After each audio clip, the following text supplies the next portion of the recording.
Have you ever opened a book that felt, well, less like a book and more like an entire ocean? Today, we're diving deep into one of the most incredible works of spiritual literature ever written, the Masnavi by the 13th century poet Rumi. And trust me, it's not just a collection of poems, it's a vast, sprawling ocean of stories, wisdom, and profound guidance. And let's just jump right in with a line that captures the whole spirit of this thing. Rumi is telling us right from the get-go that the stuff we're really looking for in life, love, truth, something bigger than ourselves, you can't just catch it with logic. You can't set a trap for it. You have to find a completely different way of seeing the world. And that's exactly where the stories come in. To really get the Masnavi, you gotta stop thinking of it as a book with a normal plot. Instead, imagine it's this deep, endless ocean, filled with all these different fables and teachings that just kind of wash over you. So what is it technically? Well, it's a massive, 6-book poem. But that's just the format. Its real job, its whole purpose, is to be a guide on a spiritual journey. And Rumi's absolute favorite tool to get you there? The story. See, this is the key to Rumi's genius. He almost never just lectures you or gives you a list of rules. Instead, he wraps these huge, profound truths inside these simple, memorable tales, and he lets you figure out the meaning. It's a brilliant way of showing you the truth instead of just telling you about it. So let's see this in action. To really get how his method works, we're going to look at one of the most famous parables from the Masnavi. It's a perfect example. Okay, so picture this. Our story kicks off with this really dramatic scene. A traveler is out in the wilderness and finds a bear fighting for its life against a dragon. And the man, being a good guy, jumps in and saves the bear. Now, the bear is so incredibly grateful that it basically becomes the man's shadow. It's this devoted, powerful bodyguard that follows him absolutely everywhere, a loyal friend. So one afternoon, the man is taking a nap, and this little fly starts buzzing around his face, landing on his nose, being super annoying and waking him up. The bear, seeing its master being bothered, thinks, I gotta help. So it looks around, and what's the first thing it sees? A giant rock. And it picks it up to get rid of that tiny little fly. I think you can guess what happens next.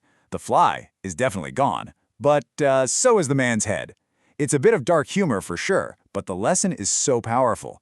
Good intentions are great, but without wisdom, they can be more dangerous than an actual enemy.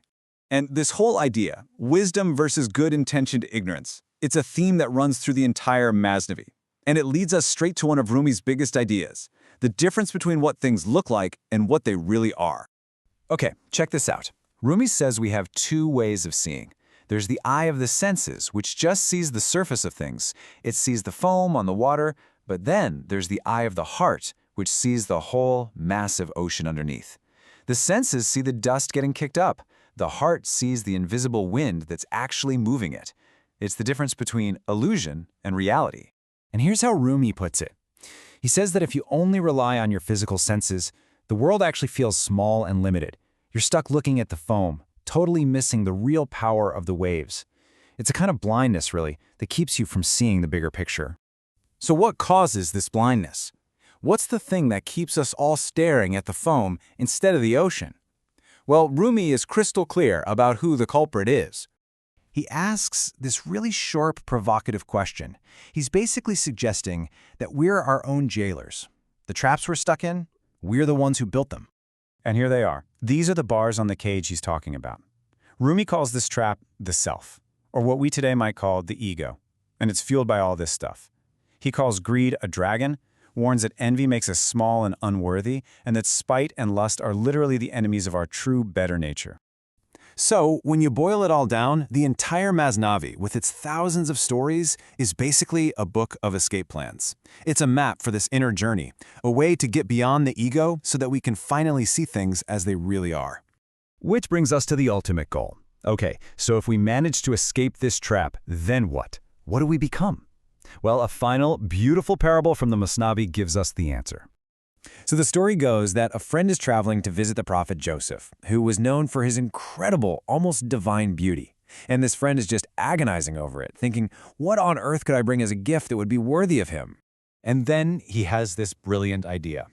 He decides to bring a perfectly polished mirror. His reasoning is just perfect. What could I possibly give you that you don't already possess in abundance? So instead, I brought you a mirror, so you can see your own perfect face and think of me. And this Right here is Rumi's ultimate point. The Masnavi itself is that mirror. It's not trying to give you something new that you don't have. It's a tool for you to clear away all the dust of that ego, all that greed and envy, so you can look into it and finally see the divine beauty that was inside you all along. And that's where we'll leave it. Rumi holds this mirror up for us, all these centuries later. And the final question isn't his to answer, it's ours. If you were to look into it right now, past the foam, past the dust, what would you see?